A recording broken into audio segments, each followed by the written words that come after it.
아무쪼록 새로운 이제 우리 아이들로 보면 학년이 시작하고 새로운 학기가 시작하는데, 아무쪼록 우리 모든 성도들 어떤 새로운 마음, 또 새로운 다짐을 가지고 또 새로운 3월을 또 시작할 수 있는 우리 성도들 되기를 우리 주님의 이름으로 축복합니다. 우리가 지난주에는 좀 안타까운 소식이 이렇게 들려졌습니다. 매스컴을 통해서 들으신 분도 있겠고 또 못 들으신 분도 있겠지만, 아프리카의 마다가스카라라고 하는 나라, 그 나라에서 한국의 두 분의 선교사님이 순교를 하셨습니다. 순교를 하셨는데, 이 마다가스라고 하는 나라는 그 아프리카 쪽에 있는 그 한 섬인데, 세계에서 네 번째로 큰 섬이라고 하는데, 그런데 참 가난한 나라예요. 하루의 일당이 1달러. 노동자가 열심히 일하면 하루 일당이 1달러가 받는 그런 나라입니다. 그런 나라인데, 그 나라에 가서 선교하시다가 두 분이 선교를 행하셨는데, 장인하고 사위하고 두 분이 이렇게 순교를 당하셨어요. 근데 그 목사님의 연세가 88세, 그리고 그 사위 선교사님은 58세입니다. 그 김창렬 선교사님이라고 하는 분인데, 그분은 벌교에서 농촌 목회를 평생 농촌 목회를 했습니다. 그래서 농촌에 이렇게 시골을 이렇게 새롭게 개발시키고 낙농 하는 것을 돕고 평생 그런 목회를 하시다가 이 마다가스카르로 간 지는 몇 년 안 됐어요. 그러니까 지금 88세에 순교를 하셨으니까 한 80대 중반, 84세인가 5세인가 그때 가셨어요. 왜 가셨느냐? 자기가 평생을 시골에서 농촌 목회를 하면서 자기가 배운 것, 그거를 그 가난한 나라에 그 농촌에 그것을 가르쳐 주려고 갔어요. 그래서 장인이 가서 하면서 또 그것을 도우려고 사위가 갔다가 강도 7명에 의해서 죽임을 당했어요. 순교를 당했는데, 그때 빼앗긴 돈이 90만 원. 우리나라 돈으로 90만 원 때문에 두 선교사님을 이렇게 순교를 당하게 됐습니다. 저는 그 뉴스를 접하면서 평생을 시골에도 목회하시고 이제 목회 내려놓고 그냥 좀 쉬어도 누가 뭐라고 할 사람 없잖아요. 평생 시골에서 힘들게 어렵게 목회하셨고 이제는 쉴 만한 나이 되셨잖아요. 88세니까 지금 나이로. 근데 그 사역할 때 인터뷰한 것이 이제 유튜브에도 많이 나오는데 보면 그 열정을 가지고 그 일을 하시는 그 모습을 볼 수가 있습니다. 그 목사님에게 마다가스라고 하는 카라라고 하는 나라는 그 목사님에게는 보배였어요. 보물. 오늘 말씀해 보면 보물. 그래서 자신의 인생을 다 드릴 만큼 그렇게 보배를 발견해서 늦은 나이지만 그곳에 가서 선교를 하셨어요. 하나님은 그 선교사님을 통해서 순교의 영광을 받으셨어. 때로는 가족들이나 주변의 사람들 보면 안타깝겠지만, 그러나 그 선교사님이나 하나님 편에서 보면 가장 큰 영광이죠. 가장 큰 축복입니다. 세상의 사람들은 뭐가 아쉬워서 평생을 목회하고 뭐가 아쉬워서 그 나이에 거기까지 가가지고 고생하다가 순교했냐라고 말하는지 모르겠지만, 그 선교사님에게는 그 땅이 보물이었고 그 땅을 위해서 당신의 모든 것, 마지막에는 생명까지도 내어놓을 수 있는 그러한 삶을 사셨습니다. 여러분 기도해 주시고 그 마다가스라고 하는 나라가 하루빨리 복음화되고 정말 축복된 그런 나라가 되어질 수 있도록, 여러분 선교사님들의 그 생명, 그 핏값이 그죠? 그 나라를 세울 수 있습니다. 여러분 우리나라가 이렇게 세워진 것이 몇 명의 그 피 흘린 순교자가 있었다 그랬어요? 1000명. 우리나라에도 1000명의 순교자들이 나왔어요. 그 순교자들의 핏값이 세워진 나라가 저희 나라예요.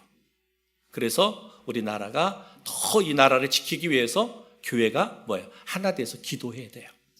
믿음으로 세워진 나라가 악한 영에 붙들리고 사로잡히면 안 되잖아요.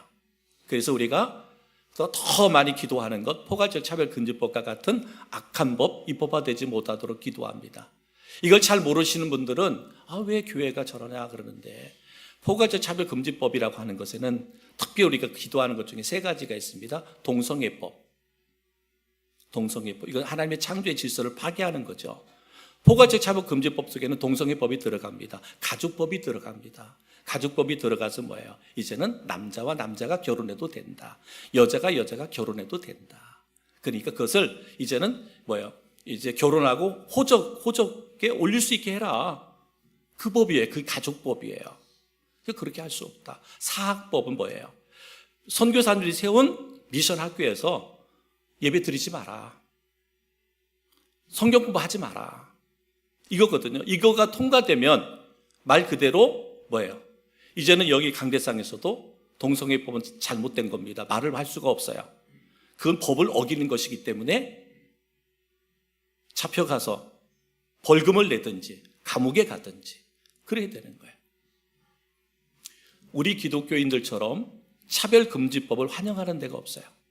웬만한 모든 어려운 사람들이 차별당하는 것은 절대로 차별시키면 안 된다.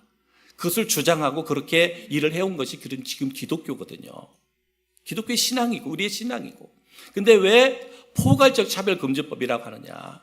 믿지 않는 세상의 사람들도 동성애법에 대해서는 다 반대하거든요. 그러니까 그거를 단독으로 통과시키려면 통과가 안 돼요. 가족법, 남자와 남자가 결혼한다, 여자가 결혼한다, 누구에게 물어보세요. 통과시킬 사람이 없거든요. 안 되니까 포괄적 모든 것을 하나로 모두어서 통과시켜버리면 다 통과가 되는 거예요. 그게 아주 이게 그 악한 방법이잖아요. 안 될 것 같으니까 모든 것을 통틀어서 그냥 통과시켜버리자는 거예요. 그러니까 우리는 왜 교회가 기도하고 그것을 해야 되느냐 하는 것은 바로 그것 때문에 그래요. 그러면 왜 우리가 이 일을 하느냐? 지금 말씀드린 것처럼 이 나라가 지금 축복된 나라고 세워지기까지는 이 땅에도 1000명이 넘는 순교자들이 있었단 말이에요. 그들의 핏값으로 세워진 이 나라가 이제는 예배할 수도 전도할 수도 복음을 전할 수도 없는 나라가 된다면, 선교사들이 그렇게 핏값을 흘려가지고 학교를 세워서 젊은이들을 가리키고 계몽시켜가지고 정말 이 땅을 축복된 나라로 만들었는데 이제는 그걸 못하게 한다면 안 되잖아요. 그래서 우리가 기도하자. 이것만은 안 된다라고 하는 거죠. 저는 오늘 마다가스카라라고 하는 이 나라가 이 두 분의 선교사님의 그 핏값 위에 반드시 축복된 나라로 세워지고 믿음의 나라로 세워져서 정말 하나님께 영광되는 그런 은혜와 축복이 있어질 수 있기를 주님의 이름으로 축복합니다. 그래서 지난주에 참 안타까운 이 소식을 들으면서 또 나 자신도, 목회자인 나 자신도 되돌아보면서 내가 너무 안일하게 목회하고 있지는 않는가. 늘 복음 중심으로 내가 목회하고 말씀을 전한다고 하면서도 정말 과연 내가 그렇게 목회를 하고 있는가, 목회자의 삶을 살아가고 있는가, 한번 내 자신을 되돌아보는 계기가 됐습니다. 우리 성도들도 이런 기회를 통해서 다시 한번 나의 믿음과 나의 신앙이 어떤지 점검해 보시고 정말 바른 신앙, 바른 믿음을 갖고 정말 승리해 갈 수 있는 우리 성도들이 되기를 주님의 이름으로 축복합니다. 여러분, 마태복음 13장은 천국에 대한 비유가 7가지가 나옵니다. 7가지 비유가 나오는데 그 가운데 오늘 감추어진 보배, 그리고 극히 값진 진주, 그리고 바다에서 잡은 좋은 고기를 이렇게 비유로 말씀하고 있습니다. 어떤 한 사람이 이 밭에서 감추어진 보화를 발견했습니다. 그래서 자기 모든 소유를 다 팔아서 그 밭을 샀고 그 밭에 있는 보화를 소유했습니다. 어떤 장사꾼이 극히 값진 진주를 발견했어요. 그래서 자신의 모든 소유를 팔아서 그 진주를 샀습니다. 한 어부가 바다에 나가서 고기를 잡았는데 그물에 고기가 가득 잡혔어요. 고기를 잡은 것은 좋은데 이 어부는 어떻게 했어요? 좋은 고기는 그릇에 담고 나쁜 고기는 모든 것을 내어버렸다라고 말씀하고 있습니다. 여기에서 발견한 보화는 진주는 누구를 말하느냐? 바로 예수 그리스도를 말합니다. 예수 그리스도. 사랑하는 성도 여러분, 우리의 보화이신 예수님을 발견하고 예수님과 늘 동행하며 살아갈 수 있는 우리 성도들이 되기를 주님의 이름으로 축복합니다. 어쩌면 지금 우리가 이 자리에 나와서 하나님을 예배할 수 있는 것은 우리의 보화이신 예수, 보배이신 예수를 여러분이 발견했기 때문에 그렇습니다. 그래서 여러분의 시간을 드리는 거고, 여러분의 몸을 드리는 거고, 여러분의 물질을 드리고, 여러분의 재능을 들여서 우리가 그 하나님을 예배하는 것이라고 말할 수 있습니다. 근데 여러분, 세상은 그렇지가 않습니다. 요한복음 1장 9절로 11절 말씀에 보면 참빛 곧 세상에 와서 각 사람에게 비추는 빛이 있었나니 그가 세상에 계셨으며 세상은 그로 말미암아 지은 바 되었으되 세상이 그를 알지 못하였고 자기 땅에 오매 자기 백성이 영접지 아니하였더니 그랬습니다. 보화이신 예수님께서 자기 백성을 구원하시러 세상에 오셨는데 백성들은 예수님의 가치를, 하나님 나라의 가치를 알지 못했어요. 예수님이 누구인지, 예수님의 가치가 어디에 있는지, 하나님의 나라의 가치가 어디 있는지를 알지 못했어요. 그래서 그들은 예수님을 멸시하고 핍박하고 심지어는 십자가에 못 박아 죽이기도 했습니다. 스스로 구원의 길을 버린 거죠. 구원받을 기회를 놓쳐버린 거죠. 그러나 어떤 사람들은 예수님이 메시아인 것을 발견하고 예수님을 믿고 따르는 자가 되었고 구원받고 하나님의 나라에 참여하는 자가 되었다. 그 어떤 사람들이 누구냐? 오늘 예수 그리스도를 나의 구원자로 믿고 이 시간 하나님을 예배하는 여러분을 말합니다. 예수님을 메시아로, 예수님을 믿고 따르게 되고 구원받고 하나님의 나라에 참여하는 특권을 받은 사람들. 여러분, 예수님의 제자 중에 가룟 유다가 있습니다. 가룟 유다. 예수님과 3년 동안을 같이 동거하면서 하나님의 예수님의 말씀을 가르침을 받았고 또 예수님이 행하시는 기적과 이적과 모든 표적을 발견했는데 결국은 그는 어땠습니까? 예수님의 진정한 가치를 발견하지 못했습니다. 그래서 예수님과 함께 했는데 예수님의 모든 행함을 다 보았음에도 불구하고 예수님께서 말하는 천국에 대한 말씀을 다 들었음에도 불구하고 예수님의 가치를 발견하지 못했어요. 그래서 예수님을 은 30에 팔아버렸습니다.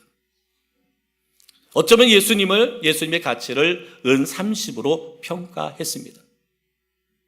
가룟 유다는 세상에서 가장 불행한 사람이 되었죠. 그래서 가장 불행한 사람이 되었습니다. 예수님과 함께 했는데도, 예수님의 말씀을 들었는데도, 예수님이 행하시는 기적과 이적과 표적을 친히 경험하고 체험했음에도 불구하고 예수님의 가치를 은 30의 가치로 여겨서 은 30에 예수를 팔아버렸습니다. 보아이신 예수님에 대한 가치를 우리는 얼마나 소중하게 여기고 살아가고 있는지. 예수님의 가치가.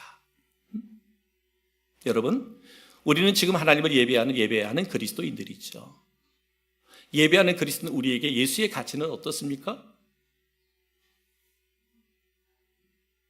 그리스도인 나에게 있어서 예수의 가치는, 예수님의 제자인 가룟 유다에게 예수의 가치는 은 30이었습니다.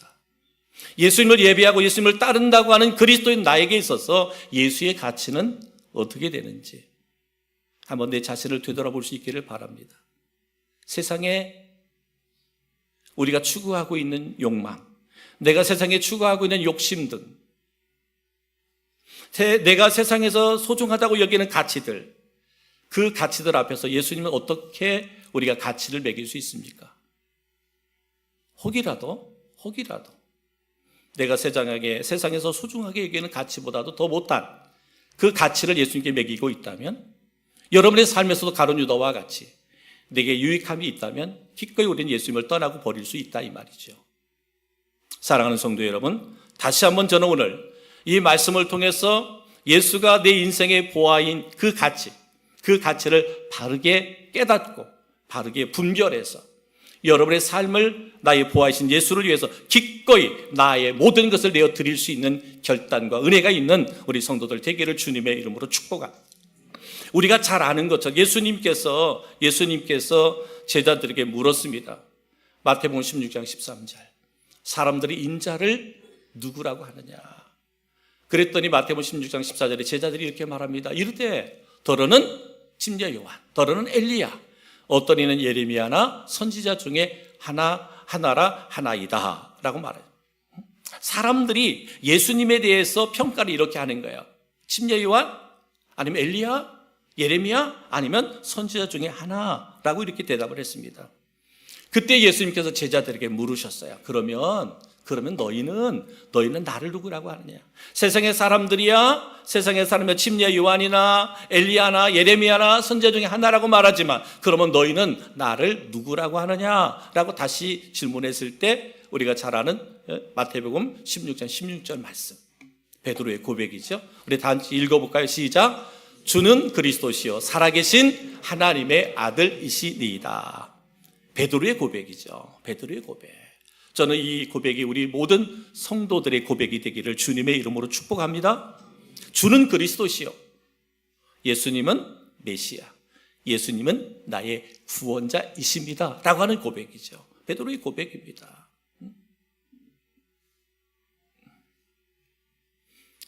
당시의 사람들은 예수님을 많은 선지자 중에 한 사람으로 가치를 낮게 평가했어요. 예수님을 그냥 선지자 중에 한 사람이다 이렇게 평가를 내렸습니다. 그런데 베드로는 예수님을 그리스도시요 살아계신 하나님의 아들로 가치를 높이 평가한 거죠. 메시아, 구원자, 하나님의 아들, 하나님이시라고 평가했습니다. 바로 예수님의 가치를 베드로 그 인생 가운데 최상급으로 평가한 거예요. 예수님을. 그때 예수님께서 베드로를 칭찬하시죠. 베드로 마태복음 16장 17절. 바요나 시몬아 내가 복이 있도다. 이를 내게 알게 하니는 혈육이 아니요 하늘에 계신 내 아버지시니라 라고 고백합니다. 말씀합니다. 네가 이렇게 고백할 수 있는 거, 네가 똑똑하고 네가 잘나서 네가 지혜로워서 고백한 거 아니야. 하나님이 알게 하신 거야. 하나님이 알게. 그래서 믿음은 하나님의 선물이라고 말하잖아요. 그죠? 난 열심히 공부했으니까, 내가 성경의 지식을 너무나 잘 알으니까 나는 예수님이 누구인지 그냥 누군가가 물어보면 다 대답할 수 있어. 그게 우리를 구원해 주는 게 아니라는 거잖아요. 누가? 하나님의 영이, 하나님이 너로 알게 하는 거예요. 근데 오늘 하늘에 계신 내 아버지시니라 라고 말씀하고 있습니다. 그러면서 베드로의 이 신앙 고백 위에 예수님께서 이렇게 축복합니다. 마태복음 16장 18절 19절에 또 내가 내게 이르노니 너는 베드로라. 내가 이 반석 위에 내 교회를 세우리니 음부의 권세가 이기지 못하리라.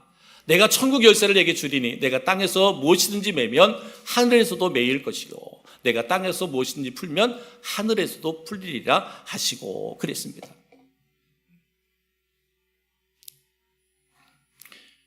하나님께서 베드로의 그 믿음 신앙의 고백을 통해서 영광 받으시고 베드로를 축복하는데 네 믿음의 고백 위에 내가 교회를 세우겠다.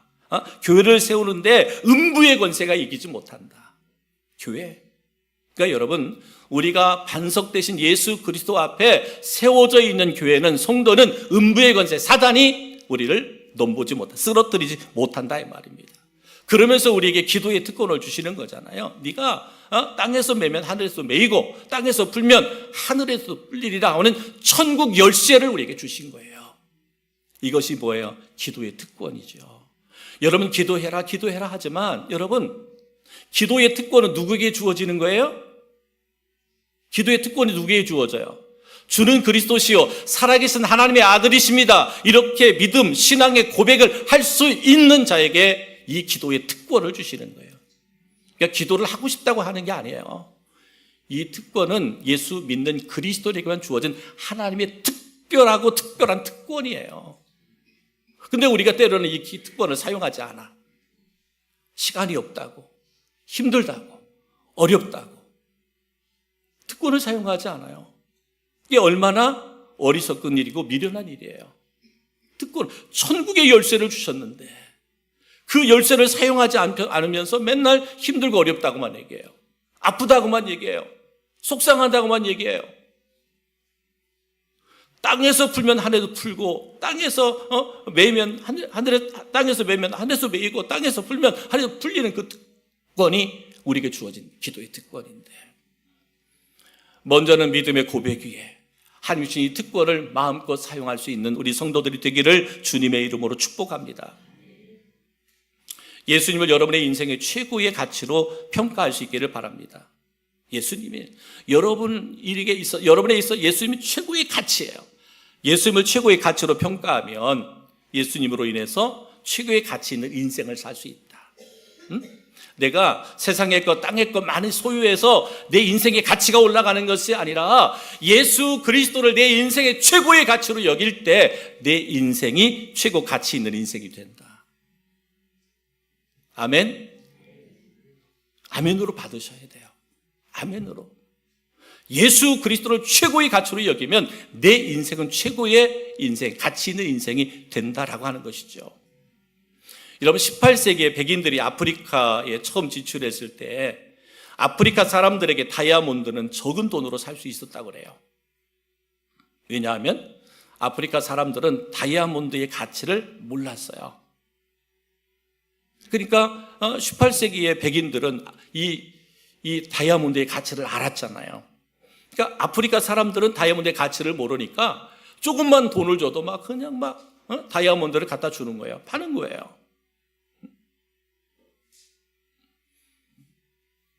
아무리 귀한 다이아몬드를 할지라도 그 가치를 모르면 헐값에 팔아버리는 거죠. 그죠? 가치를 모르면 그런 거예요. 그죠? 가치를 모르면. 이거는 어느 시대나 마찬가지잖아요. 그 가치를 모르면 그냥 싸게 내놓는 거죠. 그죠? 우리의 보화이신 예수님을 우리는 발견해야 됩니다. 보화이신 예수님을 믿음으로 우리는 소유해야 됩니다. 보화이신 예수님 내 인생의 최고의 가치로 여겨야 됩니다. 보화이신 예수님의 가치를 낮게 평가하고 쉽게 세상 것과 바꾸거나 헐값에 팔아버리는 일이 있어서는 안 된다는 거예요. 세상의 것, 땅의 것으로 쉽게 보화이신 예수를 팔아넘기면 안 된다는 거예요. 가룟 유다가 은 30에 예수님을 팔아넘긴 것처럼 그렇게 예수를 가치 없는 것으로 여기면 안 된다는 거예요. 말씀드린 것처럼 우리가 예수 그리스도를 가장 소중한 가치 있는 자로 가치 있는 분으로 여길 때 내 인생에 가치 있는 인생이 된다. 여러분 어떻습니까? 여러분은 예수 믿는 일에 어느 만큼의 가치를 두고 있습니까? 주일을 온전히 성수하는 일에 어느 만큼의 가치를 두고 있습니까? 예수님을 위해서 헌신하고 봉사하는 일에 어느 만큼의 가치를 두고 있습니까? 기도하고 찬송하고 말씀 듣고 전도하는 일에 어느 만큼의 가치를 여러분 두고 있습니까? 하나님의 나라에 재물을 쌓는 일에 어느 만큼의 가치를 두고 있습니까? 한 영혼을 예수 믿어 구원받게 하는 일에 어느 만큼의 가치를 두고 있습니까? 여러분, 가장 소중한 가치를 하나님께 둘 수 있기를 주의 이름으로 축복합니다. 어제는 3.1절인데 우리 성도들 아침부터 보니까 3.1절인데 아침부터 와서 교회 청소하죠. 오늘 음식을 위해서 하루 종일 준비하죠. 저는 그 모든 수고와 그 모든 애씀과 노력이 예수에 대한 가치가 있기 때문에 여러분의 시간을 드리고 몸을 드리고 재능을 드리고 삶을 드린다고 믿습니다. 만약에 여러분이 예수님에 대한 가치는 어디 갔나 없고 그냥 내게 주어진 일이니까 한다면 그것은 참으로 안타까운 일이잖아요. 여러분, 우리가 행해지는 모든 일들은 예수가 가치 있기 때문에 행해지는 일들이어야 되는 거예요. 청소하는 것도 예수님께 가치가 있기 때문에 그렇게 기꺼이 청소하는 거죠. 주일 이제 예배 끝나고 점심으로 대접하는 그 구역들이 그렇게 섬기는 것은 예수에 대한 가치를 알기 때문에 그렇게 섬길 수 있는 것, 봉사할 수 있는 것, 그것이 하늘에 쌓아지는 상급이 될 수 있다 이 말입니다. 어떤 일이든 여러분이 행해지는 모든 일들, 이 모든 일에는 예수의 가치가 있어야 된다라고 오늘 성경은 말씀하고 있습니다. 밭의 감추인 보화를 소유하기 위해서는 구체적인 결단과 실천이 필요합니다.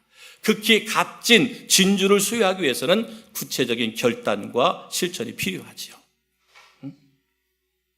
여러분, 밭에 있는 보화를 발견하고 어떻게 했습니까? 자기의 소유를 다 팔아 그 밭을 샀느니라. 극히 값진 진주를 발견하고 어떻게 했습니까? 자기의 소유를 다 팔아 그 진주를 샀느니라. 자기의 소유를 다 팔아서 값을 주고 보화를 샀고 그 다음에 진주를 샀습니다. 여러분, 보화를 발견했을 때 어땠어요? 내 모든 소유를 팔기로 결단했죠. 그리고 소유를 팔았습니다. 이것은 실천이죠. 우리가 신앙생활할 때 이런 결단과 실천이 있어야 돼요. 밭에 감추인 보화의 가치, 극히 값진 진주의 가치를 아는 사람만이 가능한 일이죠. 그죠? 여러분, 우리가 결단하고 우리가 실천할 수 있는 것은 그 가치를 알아야 결단하고 실천하는 거예요. 내 소유를 팔기로 결단하는 것, 그리고 그 소유를 파는 실천하는 것, 이것이 뭐예요? 가치를 알 때, 보물의 가치를 알 때, 진주의 가치를 알 때, 예수 그리스도의 가치를 알 때 기꺼이 내 자신을 드릴 수 있다라고 말씀하고 있습니다.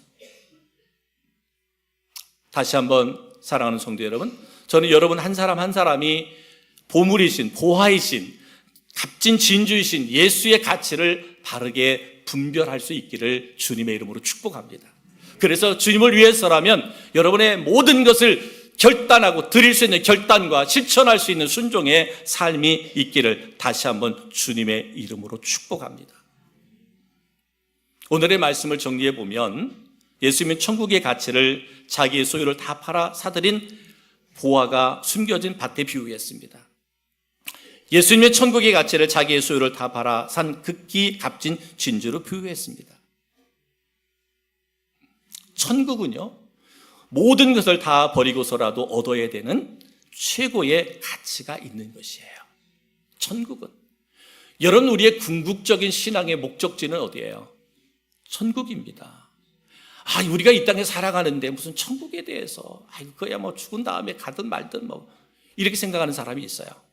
교회를 다니고 신앙생활 하는 분들도 그런 분이 있어요. 여러분, 천국의 가치를 어디에서 얻을 수 있었어요? 예수 그리스도. 예수 그리스도가 아니면 우리는 그 천국의 보화를, 진주를 얻을 수가 없어요. 그렇기 때문에 우리가 천국을 누리기 위해서는, 천국을 소유하기 위해서는 지금 내가 가지고 있는 모든 소유까지라도 다 팔기로 결단하고 순종할 수 있을 만큼의 천국이 이렇게 가치가 있는 거예요.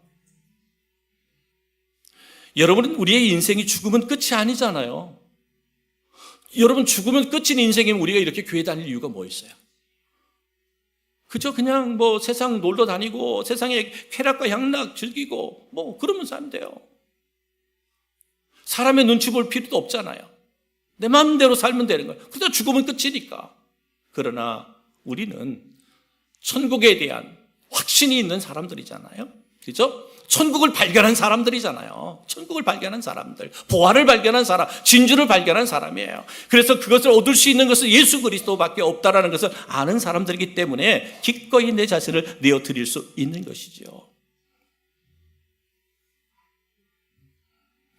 여러분, 중요한 것은 뭐예요? 오늘 말씀 속에 보면 우리 마태복음 13장 48절에 보면 이렇게 말합니다.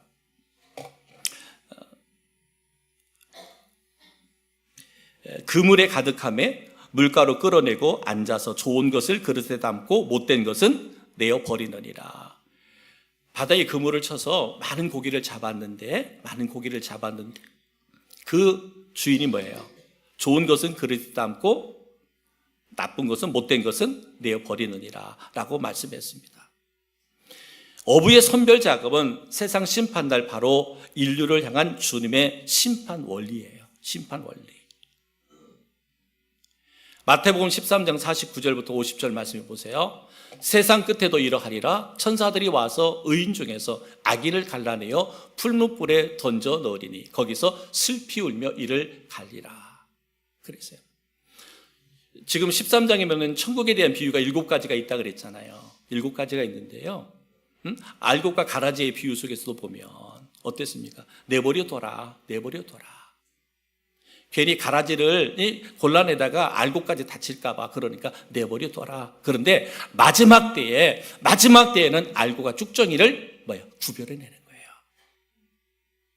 여러분, 그러니까 여러분, 우리가 신앙생활, 믿음생활, 교회생활, 우리가 열심히 하는 거 중요해요. 열심히 하는 거 중요합니다. 그러나 가장 중요한 것은 뭐예요? 오늘 베드로가 고백했던 것처럼 주는 그리스도시요 살아계신 하나님의 아들이십니다. 우리가 예수 그리스도를 바른 나의 구원자로, 구세주로 우리가 고백하지 않으면 나중에 알곡과 쭉정이를 구별할 때 쭉정이가 될 수 있다라는 거예요. 버림받을 수 있다라는 거예요. 천국에 들어갈 수 없다 이 말이에요.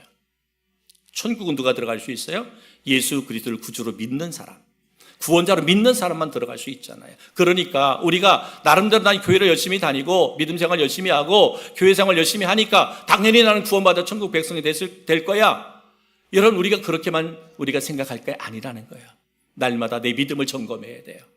내 신앙을 점검해야 돼요. 내 영혼을 점검해야 돼요. 나에게 구원이 있는지, 나에게 생명이 있는지를 우리가 구별할 수 있어요. 그래야 마지막 때에 우리가 슬피 울며 이를 갈미 없는 거예요.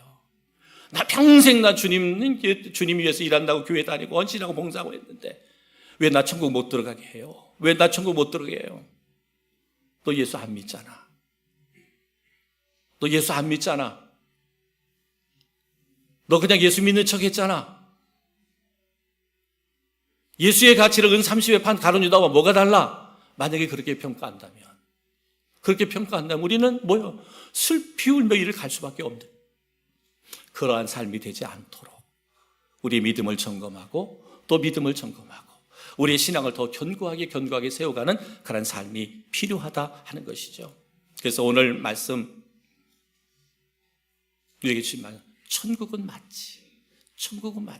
보화도 같다, 진주와도 같다. 그 보화와 진주는 예수 그리스도를 믿는 자가 하나님의 나라에 갈 수 있다. 마지막 날에는 알곡과 쭉정이를 주님이 가리는데 우리는 알곡 성도가 돼서 의인이 돼서 영원한 하나님의 나라 천국을 내 마음에 소유하고 승리하는 우리 성도들 되기를 주님의 이름으로 축복합니다. 우리